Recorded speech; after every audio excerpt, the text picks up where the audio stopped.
बिस्मिल्लाहिर्रहमानिर्रहीम।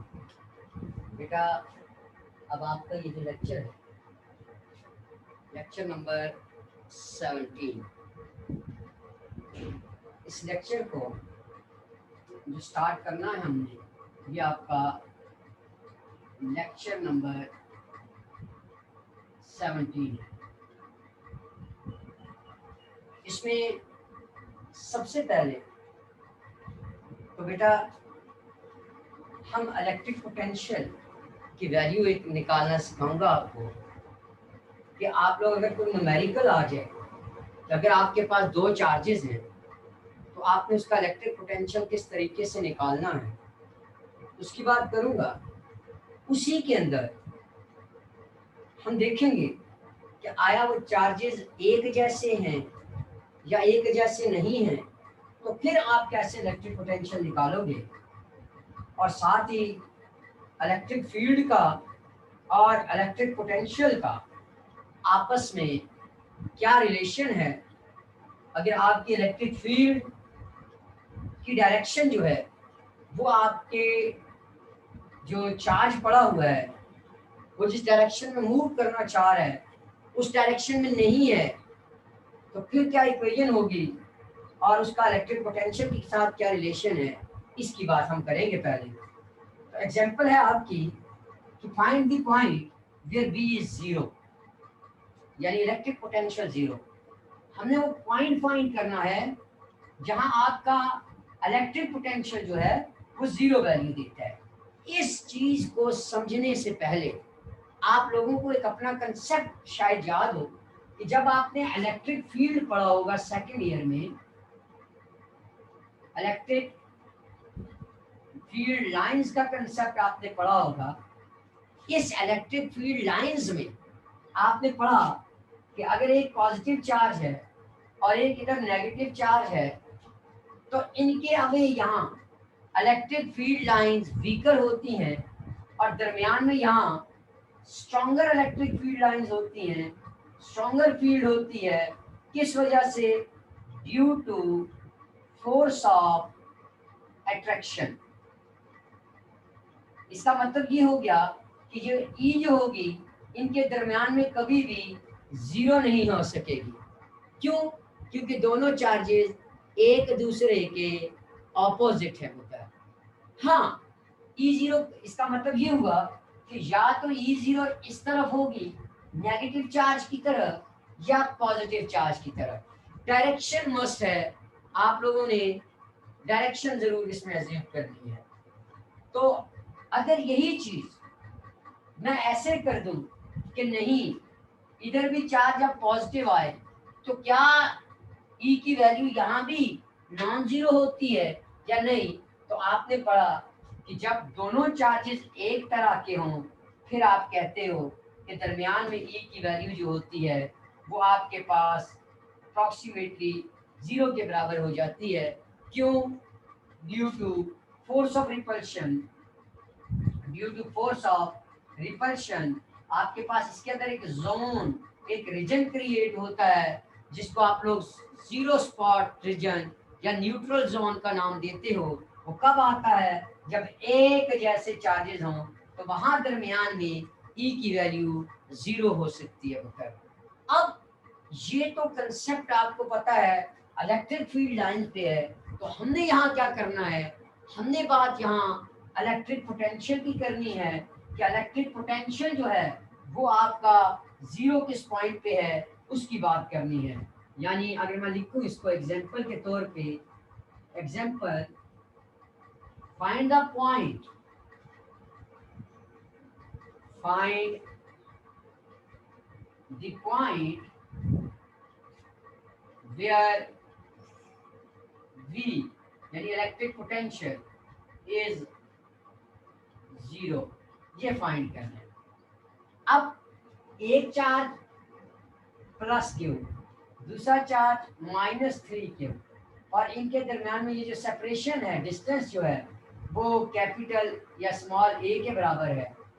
तो अब हमें फाइंड करना है कि आया v की वैल्यू जीरो किस पॉइंट पे होगी। तो सबसे पहली बात इलेक्ट्रिक पोटेंशियल आपके पास स्केलर क्वांटिटी होती है, वेक्टर नहीं होती। इसका मतलब ये होगा कि एक चार्ज का पॉजिटिव होना और दूसरे का नेगेटिव होना लाजमी है। अगर दोनों चार्जेस पॉजिटिव पॉजिटिव हैं तो बेटा इसका मतलब है आपका इलेक्ट्रिक पोटेंशियल जीरो नहीं हो सकता, पहला पॉइंट। दूसरी बात, इसका मतलब ये होगा कि कि आपके पास एक माइनस चार्ज है, एक प्लस है, तो इनके दरमियान में भी आपका इलेक्ट्रिक पोटेंशियल जीरो हो सकता है। तो इसका मतलब ये हुआ कि आपका ये जो रीजन है, इस रीजन में भी इलेक्ट्रिक पोटेंशियल जीरो हो सकता है। तीसरा पॉइंट देखो बेटा,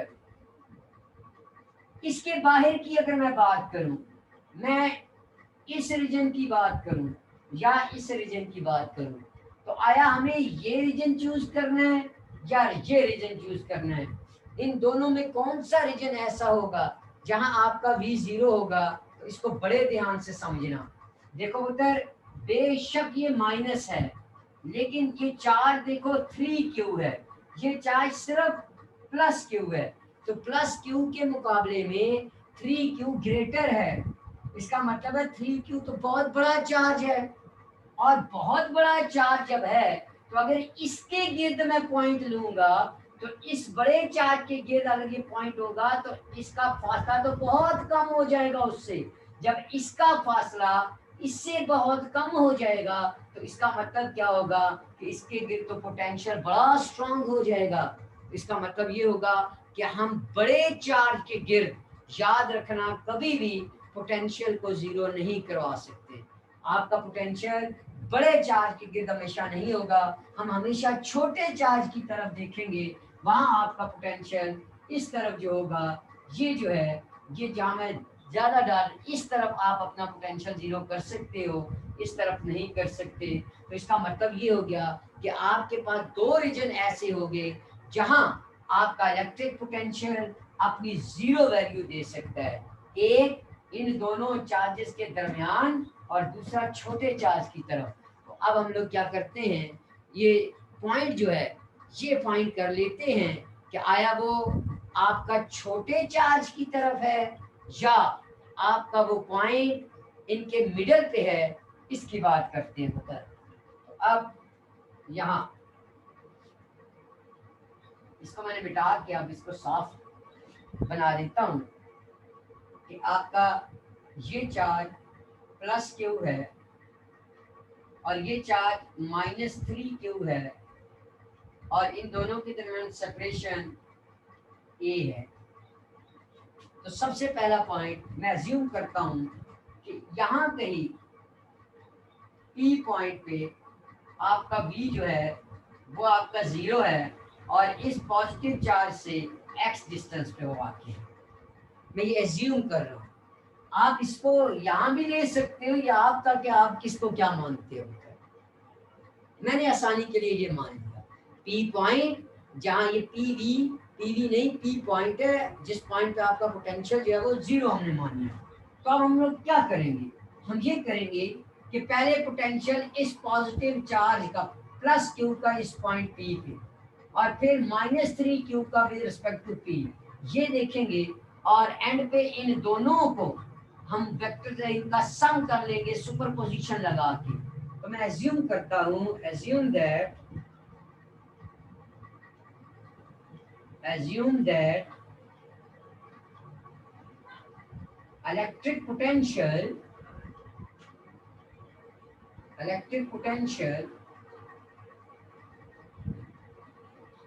due to, तो मैं ऐसे कट कर, due to plus Q at distance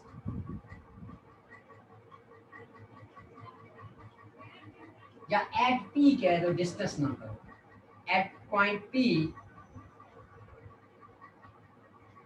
is V1 and electric potential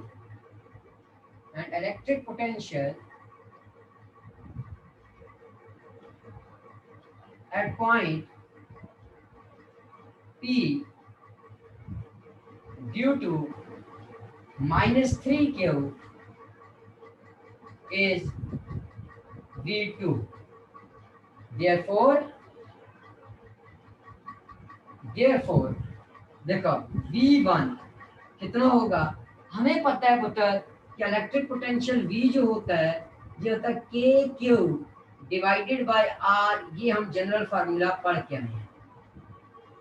अब V1 लिखूं, इसको लिख सकता हूँ KQ डिवाइडेड बाय, यहाँ से यहाँ फासला X, ये इक्वेशन नंबर 1 होगी। सिमिलरली V2 देखो, V2 is equal to K, Q की जगह -3Q डिवाइडेड बाय, अब यहाँ से यहाँ तक का डिस्टेंस देखो, टोटल A है, उसमें से X इसने ले लिया, तो रिमेनिंग कितना बचा, ये A - X बच गया ना पुत्र, ये वाला। तो ये देखो A - X, ये होगी इक्वेशन नंबर 2। तो नेट इलेक्ट्रिक पोटेंशियल क्या होगा, V at X is equal to V1 plus V2 is equal to, लिख सकता हूँ मैं इसको, KQ by X -3 KQ by A - X। Solve कर लो इसको, V of X is equal to, ये आ गई आपके पास। अब देखो पुत्र, ये जो Vx है ये कौन सा पॉइंट है, ये पॉइंट है जिसपे V क्या हो, 0 एज्यूम किया है। तो Vx को हम लोग क्या एज्यूम कर रहे हैं, 0 ले रहे हैं x पॉइंट पे। तो अब मैं इसको लिख सकता हूँ 0 is equal to KQ by X -3 KQ by A - X, क्योंकि हमने उस पॉइंट पे 0 एज्यूम करना है। तो अब इसी इक्वेशन को मैं ऐसे लिख सकता हूँ, -KQ divide by X -3 KQ divided by A - X। KQ दे, माइनस माइनस क्या, 3x is equal to A - X, 3x plus x is equal to A, 4x is equal to A, और x की क्या value है, A/4 distance पे आपका electric potential 0 value देगा। ये हमने मिडल की बात कर दी। अब सिमिलरली एक तो इस पॉइंट पे हो सकता है पोटेंशियल 0, और दूसरा कहाँ हो सकता है, वो मैंने आपको पहले ही बताया कि -3 KQ की तरफ नहीं हो सकता। रीजन क्या है, क्योंकि वो बड़ा चार्ज है और बड़े चार्ज के गिर्द उसका फासला कम हो जाएगा। तो जब उसका फासला कम होगा तो इसका मतलब वहां तो पोटेंशियल बहुत स्ट्रांग हो जाएगा पुत्र। तो चांसेस फिर कहाँ होंगे, छोटे चार्ज की तरफ। तो अब मैं अज्यूम करता हूँ दूसरा जो पॉइंट है वो हम +Q की तरफ लेता हूँ, दूसरा पॉइंट +Q की तरफ लेता हूँ, और फिर इसी तरीके से उसको मैं सॉल्व करता हूँ। तो आप देखना वो हमारे पास सेकंड वैल्यू आ जाएगी, कि इसका मतलब है इन दो पॉइंट पे आपका इलेक्ट्रिक पोटेंशियल आपको 0 वैल्यू दे सकता है। अब मैं इसको मिटा रहा हूँ, ये देखो इसको मैंने मिटा दिया।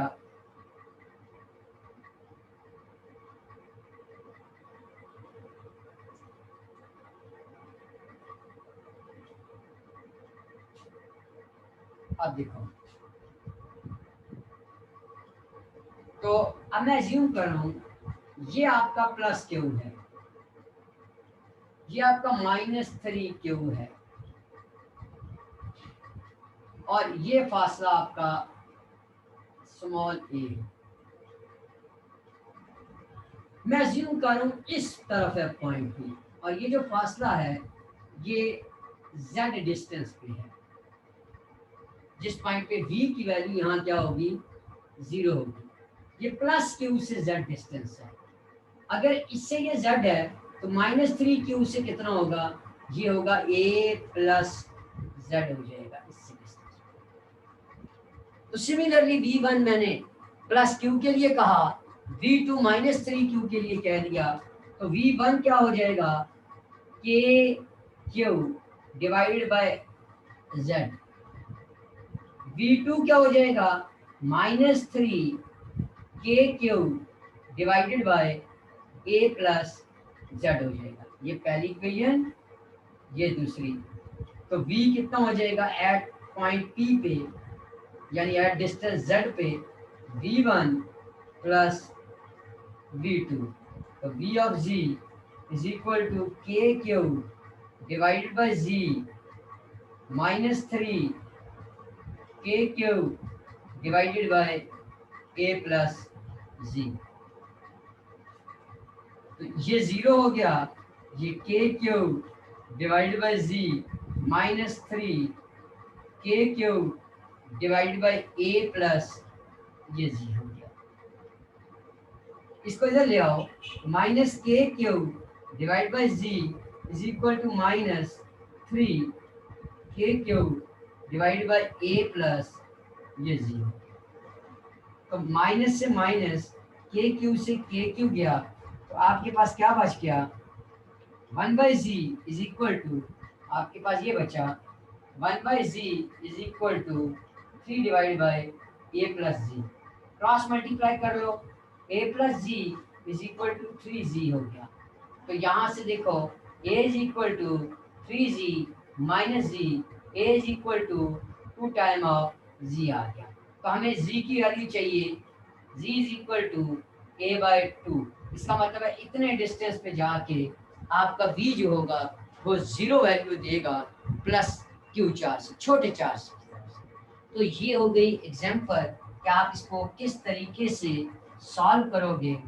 तो अब इसके बाद बात करूं इसी वैल्यू ऑफ इलेक्ट्रिक फील्ड या relation between electric field and electric potential, relation between electric potential and electric field, E का आपस में क्या रिलेशन है, अब उसकी बात करनी है करेंगे। तो इसको मैं अब मिटा देता हूँ।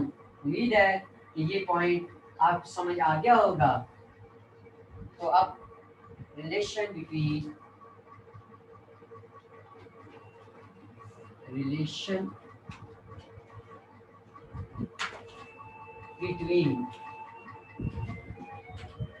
E and V electric potential, और बाज़ बुक्स में इसको ई और डी आर का भी रिलेशन कहा जाता है, तो ये आप लोग उससे भी कर सकते हैं। अब गौर से इस चीज को समझना है कि ई और बी का आपस में क्या रिलेशन है, और इसको बाज़ बुक्स डी वी भी कहते हैं, डी वी भी कहते हैं, ये भी लिखती है in the term of V R, ये भी कहते हैं। अब देखो इसको कैसे समझो। एज्यूम करता हूं मैं कि आपके पास एक पॉइंट ए है और एक पॉइंट बी, ए और बी हमने दो पॉइंट एज्यूम कर लिए। एक डिस्टेंस है ये बड़ा आर, इस आर पे हमने क्या किया है, ये दो पॉइंट एज्यूम कर लिए। मैं क्या करना चाह रहा हूं, मैं इस ए पॉइंट से बी पॉइंट पे जाना चाह रहा हूं, और इनके दरमियान ये जो सेपरेशन है ये डी आर है, ए से बी। तो लाजमी बात है पुत्रों कि अगर मैं आप इसको और ज्यादा मॉडिफाई करता हूं, मैं कहता हूं यहाँ एक इलेक्ट्रिक फील्ड भी है, लेकिन वो जो इलेक्ट्रिक फील्ड है उसकी डायरेक्शन यहाँ कहीं है, इधर है, प्लेन में है, ये की डायरेक्शन इस डी आर, इस डी आर के कहीं इस तरीके से, मतलब इसकी डायरेक्शन में नहीं है वो। आपको पता है कि इसका मतलब है ये ई प्लेन में हुई, तो इसको ऐसे समझो कि ये ई की डायरेक्शन, ई वेक्टर क्वांटिटी है, ये प्लेन में चली ई, तो ये कोई ना कोई क्या करेगी, डी आर के साथ कोई एंगल बनाएगी, ये थीटा बनाएगी। इसका मतलब क्या हुआ, इसका मतलब ये हो गया कि ये जो इलेक्ट्रिक फील्ड है ये क्या करेगी, ये कंपोनेंट में रिजॉल्व होगी ऐसे। तो ये आपका ई कॉस थीटा, ये आपका ई साइन थीटा है। तो आप देख सकते हो कि इलेक्ट्रिक फील्ड का जो कॉस कंपोनेंट है वो आपका इसी डी आर के क्रॉस है। इसका मतलब ये हुआ कि अगर मैं उस चार्ज को ए से बी की तरफ लेके जाना चाह रहा हूं तो इलेक्ट्रिक फील्ड का ये जो ई एक्स अगर मैं कहूं, इसका ये जो ई है, ई के दो कंपोनेंट हो गए, एक ई एक्स हो गया और एक ई वाई हो गया। तो ये जो एक्स कंपोनेंट है उसका, ये किस डायरेक्शन में है, ये अलोंग आपका इसी डी आर पे है। यानी जिस तरफ मैं इस चार्ज को लेके जाना चाह रहा हूं या हम चाह रहे हैं कि हमारा चार्ज ए से बी की तरफ जाए, तो उसी डायरेक्शन में सिर्फ ई एक्स है, यानी ई कॉस थीटा है। और हमें ये पता है कि कोई भी अगर आपका पॉजिटिव चार्ज है तो वो इलेक्ट्रिक फील्ड की डायरेक्शन में जाना पसंद करता है, उसको इलेक्ट्रिक फील्ड एक्सेलरेट करवाती है अपनी डायरेक्शन में। इसका मतलब क्या हो गया, इसका मतलब यहीं से एक नई चीज आ गई आपके पास कि ए से बी पे अगर हम लोग जाना चाह रहे हैं तो ई का जो component along x axis D R है, जो ई कॉस, वो तो इसको एक्सेलरेट करवा देगा। वो क्या करेगा, वो तो इस चार्ज को एक्सेलरेट करवा देगा। तो फिर हमारा वर्क कहाँ गया, इसका मतलब ये हुआ कि हमें जो वर्क करना पड़ेगा वो हमें इसके ऑपोजिट करना पड़ेगा, ताकि ये एक्सेलरेट ना कराए। वो हमारा जो वर्क होगा वो बी टू ए की तरफ होगा, हमारा जो वर्क होगा वो बी टू ए की तरफ होगा। यानी हम जो वर्क करेंगे एक्सटर्नल वर्क, हमारा वर्क बी टू ए होगा, जो इन दो पॉइंट के पोटेंशियल डिफरेंस की सूरत में आएगा, जिसको आप लोग फाइनल माइनस इनिशियल कहते हो। तो हम लोग बी से ए की तरफ जो आपका वर्क है, यानी बी से हम जो फोर्स लगाएंगे वो असल में क्या होगी, वो इधर से लगाएंगे, यहाँ से इस तरफ लगाएंगे। क्यों लगाएंगे, क्योंकि वो इसको एक्सेलरेट ना करवाए। इलेक्ट्रोस्टैटिक इक्विलिब्रियम की कंडीशन को ब्रेक करवाने के लिए हम जो फोर्स लगाएंगे वो ऑपोजिट ऑफ ई एक्स होगी। इसीलिए हम कह सकते हैं W B A is equal to minus of F dot D R होगी। जो हम फोर्स लगाएंगे वो आपकी इसके ऑपोजिट होगी पुत्र। जो हम फोर्स लगाएंगे वो क्या होगी, वो ऑपोजिट होगी। इसको मैं मिटा देता हूँ। अब मैं इक्वेशन को यहाँ लिख देता हूँ कि W इंटू बी से ए की तरफ होगी minus F dot D are. ये हमें क्या करना पड़ेगा, बाहर से फोर्स लगानी पड़ेगी।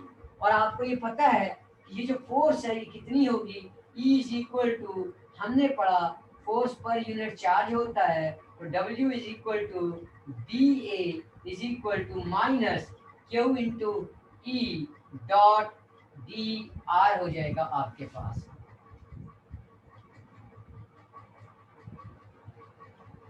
और ई का भी कौन सा कंपोनेंट, आप ई एक्स लिख देता हूं पुत्र।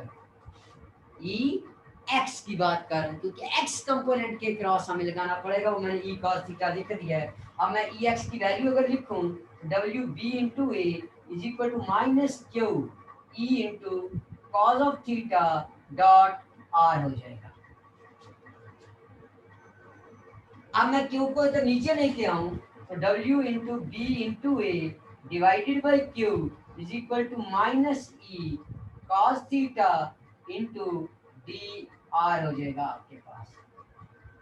और आप ये जानते हो कि ये जो work done per unit charge है ये आपका इलेक्ट्रिक पोटेंशियल डिफरेंस कहलाता है। ये डेल्टा वी कहलाता है क्योंकि दो पॉइंट के दरमियान है, ये हमें पता है। ये आपका डी वी कहला गया।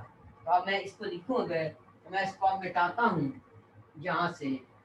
मैं इसको मिटा के अगर लिखूँ तो मैं इसको लिख सकता हूँ यहाँ, ये आपका डी वी हो गया ये वाला, is equal to minus E cos of theta into D R हो गया आपके पास। और अगर और कहते हो तो हम इसको ये भी लिख सकते हैं D V divided by D R is equal to minus E into cos of theta हो गया आपके पास। तो यहाँ आप देख सकते हो ई का रिलेशन डी वी और डी आर के साथ। यहाँ हम ये भी कह सकते हैं कि यहाँ देखो थीटा बना रही है एंगल, तो मैं कह दूं when theta is equal to 0 degree, यानी ई पैरेलल हो जाए आपके डी आर के, ई और डी आर एक ही डायरेक्शन में हो जाए, तो फिर मैं इसको लिख सकता हूँ ना, dV/dr is equal to minus E. बहुत इंपॉर्टेंट रिलेशन, आप लोग इससे पहले इसको स्टडी कर चुके हो पुत्र, आप इसको ऑलरेडी पहले स्टडी कर चुके हो इसको पुत्र, इस रिलेशन को आप ऑलरेडी स्टडी कर चुके हो पुत्र। और इसी रिलेशन से मैं ये भी तो लिख सकता हूँ, ये देखो अब मैं इसको मिटाता हूँ, ये देखो इनको अगर मैं मिटाऊँ तो मैं उसी रिलेशन को ये भी तो लिख सकता हूँ, dv is equal to minus E dot D R. इससे अब अगर मुझे v चाहिए तो इंटेग्रल दोनों तरफ मैं अगर इधर इंटीग्रल लगाऊं, क्योंकि ई डॉट डी आर बहुत छोटा डिस्टेंस है, तो अगर मैं दोनों तरफ इंटीग्रल लगा दूं तो ये तो खत्म हो जाएगा, potential minus E dot D are. और इसी तरीके से बाद बुक्स डी आर को डी एस भी लिखते हैं, तो आप ई डॉट डी एस इसको लिख सकते हो। तो यहाँ से आप कह सकते हो कि आपका v जो है वो आपका ई डॉट डी एस या ई डॉट डी आर के बराबर है। और क्योंकि पोटेंशियल डिफरेंस दो पॉइंट के दरमियान में है, ए और बी का है, तो ए बी कह सकते हो, ए और ये बी इनिशियल पॉइंट और ये फाइनल पॉइंट आपका ये है। अब आपकी मर्जी, आप ए से बी पे जाना चाह रहे हो या बी से ए पे आना चाह रहे हो, इसकी ज़रूरत नहीं, आप इसको वैसे भी लिख सकते हो। तो ये बहुत ही इम्पॉर्टेंट रिलेशन है जो हमने already E is equal to dV/dr ये आपने पढ़ा। तो यहाँ से आपको इसने एक बहुत ही नई चीज़ दे दी। अगर आप लोग इसके काज को नहीं भी लिखना चाहते तो भी कोई ज़रूरत नहीं, आप इसको ex की फॉर्म में भी लिख सकते हो, यानी इसी इक्वेशन को आप ऐसे भी लिख सकते हो। मैं इसके और फॉर्म भी लिख देता हूँ यहाँ, आप इसको इस तरीके से भी कह सकते हो। अगर e cos थीटा नहीं लिखना चाहते तो आप इसको ऐसे भी लिख सकते हो, मैं वो भी लिख देता हूँ कि आप इसको WAB लिखा, इधर क्यों लिखा, अगर आपको याद हो माइनस आपने इधर EX लिखा डॉट DR लिखा, ऐसे लिखा ना। तो ये देखो ये आपका DV minus EX into DR हो गया, और यहीं से V is equal to EX dot DR ये भी लिख सकते हो, और इसको dV/dr is equal to EX ये भी लिख सकते हो, आपकी अपनी मर्जी। ये एक ही चीज़ें है सारी। देखो x मैंने cos थीटा परे किया है, तो ये आपके पास आ गया। इसमें ये जो मैग्नीट्यूड ऑफ इलेक्ट्रिक फील्ड है वो डायरेक्शन में है किसी भी कोऑर्डिनेट के, वो मैंने आपको पहले ही बताया कि वो थीटा कोई भी वो बना रहा है। तो इस तरीके से ये आपके पास electric potential with respect to coordinate यानी थीटे के विद रिस्पेक्ट टू ये है। और थीटे को अगर आप लोग वही जीरो रखोगे तो आप E इज इक्वल टू फिर उस तरीके से भी लिख सकते हो। तो सिंपल रिलेशन है, उम्मीद है कि ये आपने इससे पहले पढ़ा हुआ है, इसमें आपको कोई मसला नहीं होगा। और यहाँ से आपको इलेक्ट्रिक फील्ड इंटेंसिटी की E is equal to minus dV/dr एक नई चीज़ भी पता चल गई कि इलेक्ट्रिक फील्ड इंटेंसिटी की यूनिट पोटेंशियल डिफरेंस ये होता है वोल्ट, और डिस्टेंस मीटर, तो वोल्ट पर मीटर आपके पास इलेक्ट्रिक फील्ड इंटेंसिटी की यूनिट आ जाते हैं। तो यहाँ से electric field intensity volt per metre भी होती है। इलेक्ट्रिक फील्ड इंटेंसिटी आपके पास फोर्स पर यूनिट चार्ज यानी आपके पास न्यूटन पर कूलम भी होती है। तो ये आपके पास ये दोनों आदि। यहाँ आपको ये भी पता चल गया कि इलेक्ट्रिक फील्ड इंटेंसिटी जो है, और इसको बाद बात आप लोग पोटेंशियल ग्रेडियंट कहते हो, क्योंकि एनीथिंग है, एनी चीज़ है with respect to change in anything, यानी it is the rate of change of anything, यानी एनीथिंग में आपके पास पोटेंशियल आ रहा है। तो आमतौर पे किसी भी चीज़ का, किसी भी ऑब्जेक्ट का, किसी भी क्वांटिटी का चेंज होना d/dr होना, चाहे वो टाइम के साथ हो, पोजीशन के साथ हो, ये ग्रेडियंट कहलाता है। इसको आप पोटेंशियल ग्रेडियंट भी कहते हो। इसको आप लोग डेल्टा V/डेल्टा R भी पढ़ते थे। तो ये वही पोटेंशियल ग्रेडियंट है। और ये पोटेंशियल ग्रेडियंट याद रखना, ये आपके पास वेक्टर क्वांटिटी होती है, क्योंकि आपने देखा E जो है वो वेक्टर क्वांटिटी है, तो इसका मतलब है dV/dt या dr भी जो होगा ये भी आपके पास क्या होगा, ये आपके पास वेक्टर क्वांटिटी होगी। लेकिन इलेक्ट्रिक पोटेंशियल जो है वो स्केलर क्वांटिटी है, पोटेंशियल ग्रेडियंट जो है वो आपके पास वो वेक्टर क्वांटिटी है। तो यहीं से हम अगर आगे की तरफ बात करूं मैं, तो electric potential due to a continuous charge distribution, अगर मैं उसकी बात करूं तो फिर क्या होगा, तो वो भी आप लोग इसी में देख लो कि अगर मैं ये कहूँ कि मुझे इलेक्ट्रिक पोटेंशियल निकालना है और कंटिन्यूस चार्ज डिस्ट्रीब्यूशन हो, तो हम उस इलेक्ट्रिक पोटेंशियल को कंटिन्यूस चार्ज डिस्ट्रीब्यूशन में किस तरीके से फाइंड करेंगे। तो याद रखना होता है, आप दो तरीकों से उसको फाइंड कर सकते हो। आप अपने electric potential due to continuous charge distribution, मैं लिख लेता हूँ, electric potential due to continuous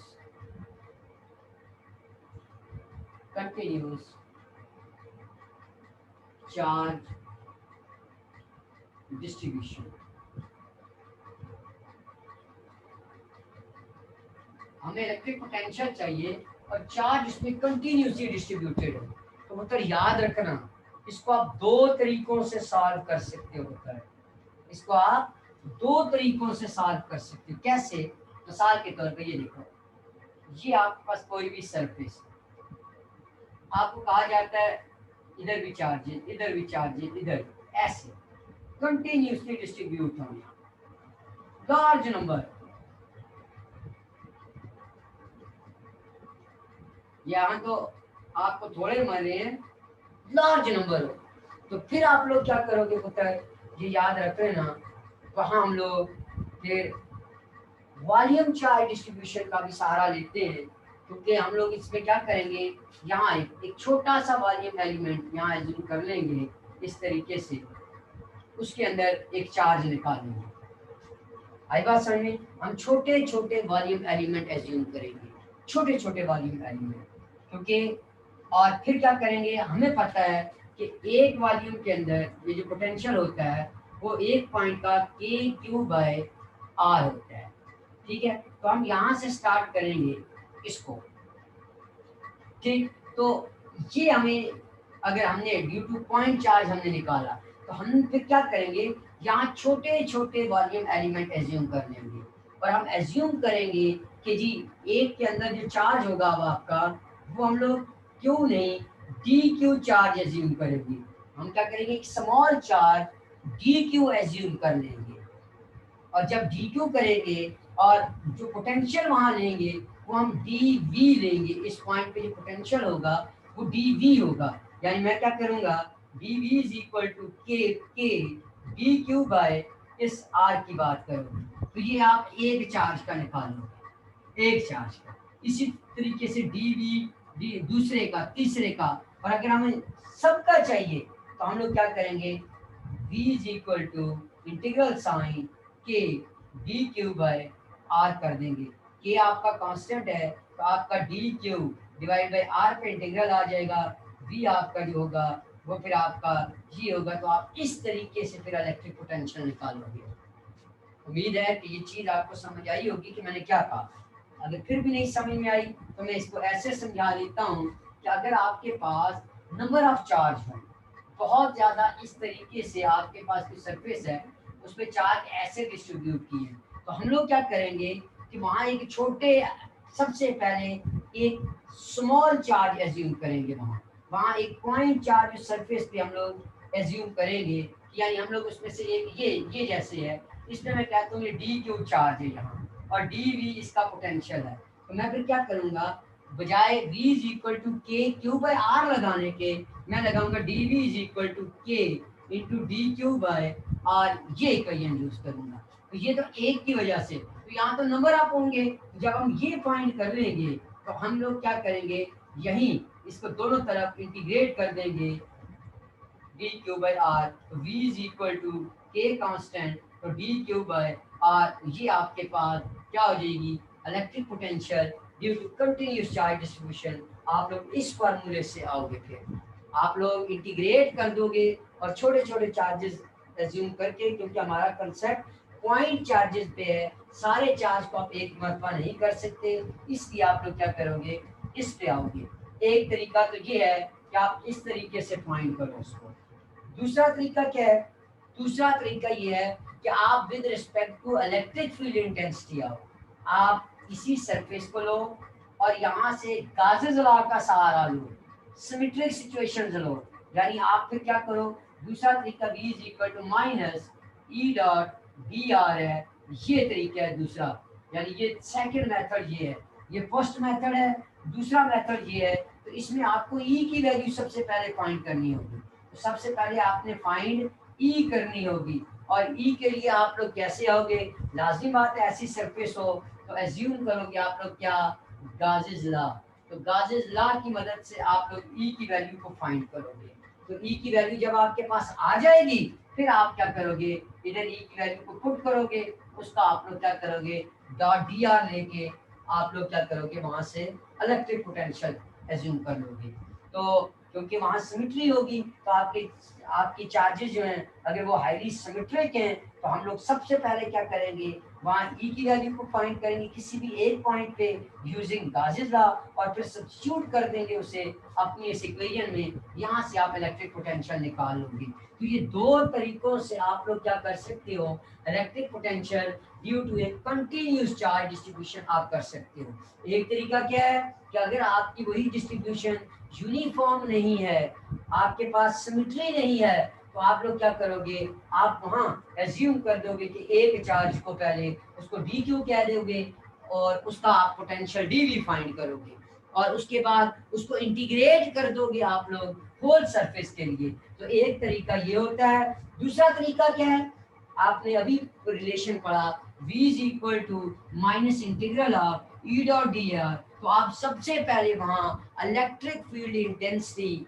ई की वैल्यू फाइंड करोगे, और ई की वैल्यू आप लोग with the help of Gauss's law, क्योंकि सिमेट्रिक सिचुएशंस होंगी तो आप सिमेट्री को वहां अप्लाई करके गाजेस लॉ को अप्लाई करोगे और वहां से ई की वैल्यू निकाल लोगे, और उस ई की वैल्यू को निकाल के आप अपनी इस इलेक्ट्रिक पोटेंशियल की जो इक्वेशन है v is equal to minus, उसको इंटीग्रेट कर दोगे विद रिस्पेक्ट टू जो भी आपके पास वहाँ लिमिट वगैरह होगी, क्या आपके पास कौन सी है, तो ई डॉट डी आर आप उसको एज्यूम करके इंटीग्रल, ये जो सेकंड मैंने लिखा है इससे आप लोग क्या करोगे, इसको फाइंड कर लोगे। तो ये दो तरीकों से आप इलेक्ट्रिक पोटेंशियल किसी भी कंटिन्यूस चार्ज की डिस्ट्रीब्यूशन जो है वो आप लोग फाइंड कर सकते हो पुत्र। ये मैंने आपको दोनों मेथड बता दिए कि एक में आपने क्या करना है और दूसरे में आपने क्या करना है। तो ये electric potential due to continuous charge distribution है। अगर कहते हो तो मैं इसको लिख देता हूँ ताकि आपको ये चीज समझ आ जाए। अब मैं इसी चीज को आपको लिखवा देता हूँ, चलो लिखवा देता हूँ ताकि आपको ये समझ आ जाए। Electric potential due to electric potential due to continuous charge distribution। ये देखो अब इसको कैसे करोगे, we can calculate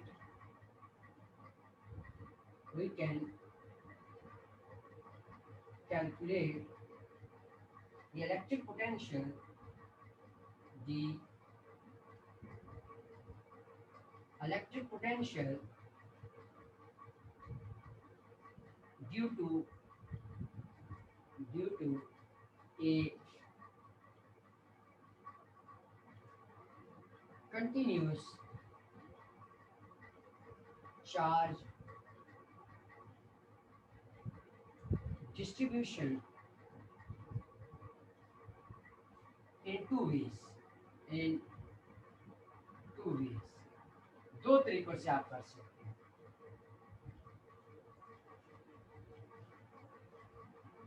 number first, पहला तरीका, if we know the charge distribution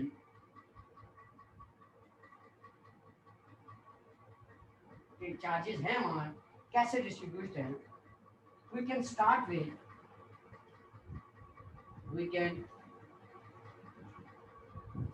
with v is equal to k q by r। अगर हमें उसकी चार्ज डिस्ट्रीब्यूशन पता है ठीक हो गया। अब हम लोग ये फार्मूला ये लगेगा, अगर हमें पता है तो हम इसी तरीके से इसको कर सकते हैं, नहीं मतलब ये लगाएंगे यही, लेकिन क्योंकि मैंने आपको पहले बताया कि ये एक्चुअल फार्मूला है, तो हम क्या करेंगे, we can start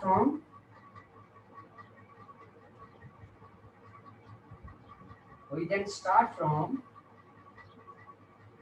small charge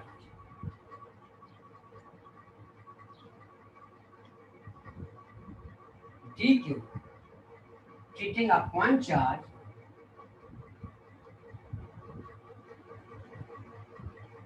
treating a point charge, हम उसे पॉइंट चार्ज लेंगे, therefore the electric potential, अब V नहीं होगा, उसको मैं dV कहूंगा, dV at some point P, at some point P, due to charge element, due to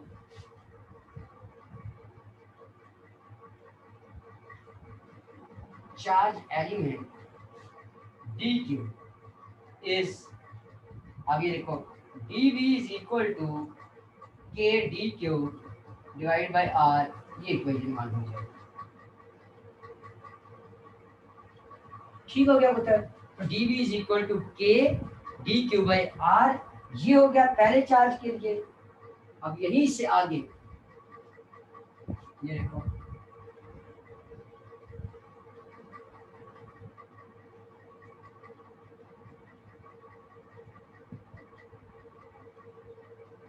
अब मिटा दी इसको, आपने समझ तो आ गई होगी आपको। Where r is the, where r is the distance from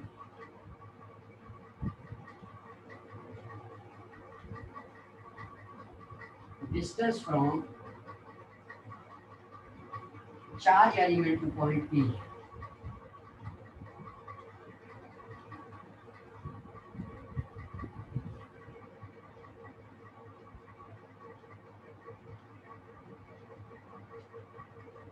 तो अब हमें टोटल पोटेंशियल चाहिए, तो obtain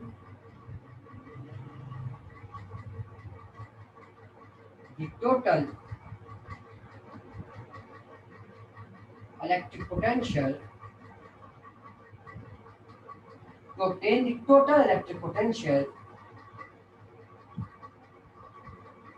at point P,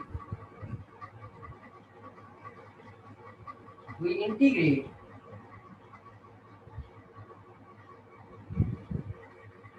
equation 1 as, हम इंटीग्रेट कर देंगे v is equal to k dq by r हो जाएगा। तो ये पहला स्टेप हो गया, यानी पहला प्रोसीजर। दूसरा मेथड क्या मैंने आपको बताया था, if we know the electric field, ये सेकंड मेथड में, if we know the electric field, यहाँ हमें इलेक्ट्रिक फील्ड का पता हो, then we use v is equal to minus e dot dr, आप इसको यूज करके इसको सॉल्व कर लो। और कब लगती है, if charge distribution is highly symmetric,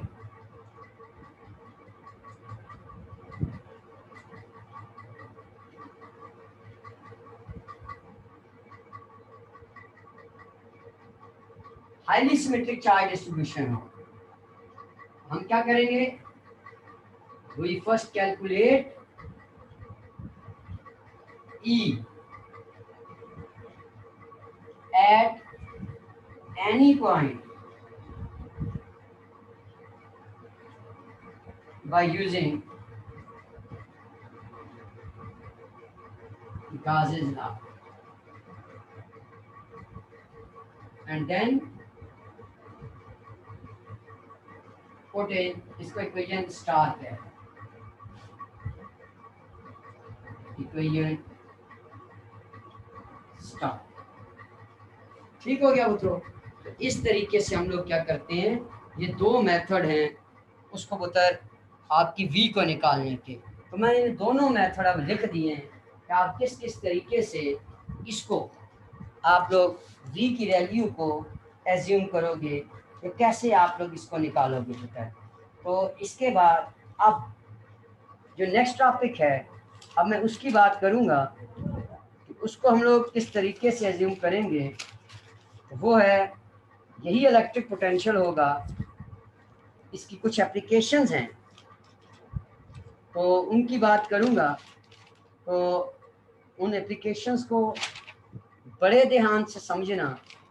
3 applications हैं, उम्मीद है कि आप इसको समझ लोगे, आपको ये समझ भी आएंगी। तो इसके बाद अब मैं इलेक्ट्रिक पोटेंशियल निकालूंगा मुख्तलिफ बॉडीज़ का, वो फिर इंशाल्लाह आपके नेक्स्ट लेक्चर में पुत्र। इसमें कोई भी मसला हो आप पूछ सकते हो पुत्र।